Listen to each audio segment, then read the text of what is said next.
Hi everyone. Today I'm going to model how to make a feedback game plan by creating one for my own piece, What's in a Nickname.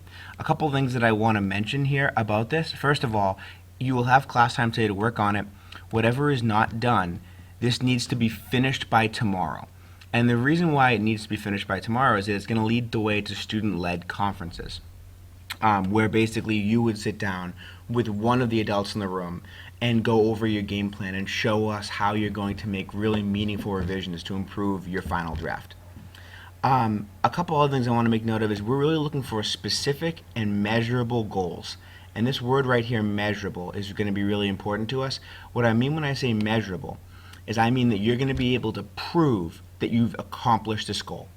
So it needs to be something that you can look at and look at both drafts and say, hey, Mr. Spinelli, I did this.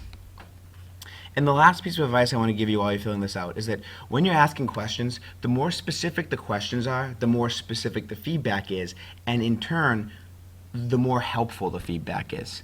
And we know that when all of that stuff comes together, everybody smiles. The first step is to read all of your feedback very carefully. Make sure that you have a clear understanding of each piece of feedback. If you don't quite get something because of a lack of specific detail, clarity, or even just handwriting, politely ask the group what they meant. Now, you guys should have been talking with the groups as this has been going, so hopefully you have a pretty clear understanding of what they liked about your piece and then what they suggested for further growth.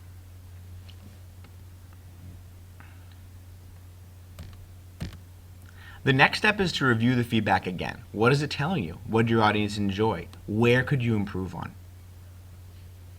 And here's basically the gist of what I got out of my group for feedback. First, they felt my intro was kind of boring.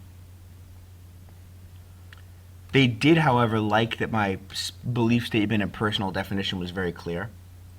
I did way too much showing and not enough telling. And I didn't really connect my belief to other examples. And that's a big one that I remember them talking about. So I'm going to actually go in and underline that one and underline this one. Because I remember as the group was sharing their thoughts about my piece, they said I did way too much of that. And after doing this, I'm now ready for step 3, which is to actually look at all the stuff and write the goal. And you'll notice that it says using your notes. Let me just slide this over here. Give me a second. And all of your feedback, write a goal for your second draft in the space below. And you want to consider what are the areas of your piece you're going to focus on your revision. What do you hope to improve? And what specific things are you going to do to make it better? The goal has to be specific and thoughtful. And again, that measurable piece. You should be able to prove that you have accomplished the goal in the final draft. That is huge. So this is a little wordy and it's not by any means perfect, but here's my goal. For my final draft, I'd like to work on fully explaining my belief by providing other examples. In order to accomplish this goal, I'd like to connect my experience in hockey to another experience. This should help to support my belief about the importance of nicknames and the feeling of being part of something. So really what I've done here is I've established my first sentence. Here's the belief, how I'm going to do it, and why it will help. So again, I want to explain the belief better, and I want to provide other examples. In order to do that, I think the result will be that it will support the belief about the importance of the message. So I'm not just saying it happens in hockey. I'm saying that having a nickname or being part of something is important in more than just hockey. And that's something that didn't come through in my first draft, and that's what my group told me. The last step is to think about your goal and how we as teachers can help you. What specific feedback are you looking for in your conference? And you're going to use the space below this step to develop 2 to 4 thoughtful questions to discuss during your conference.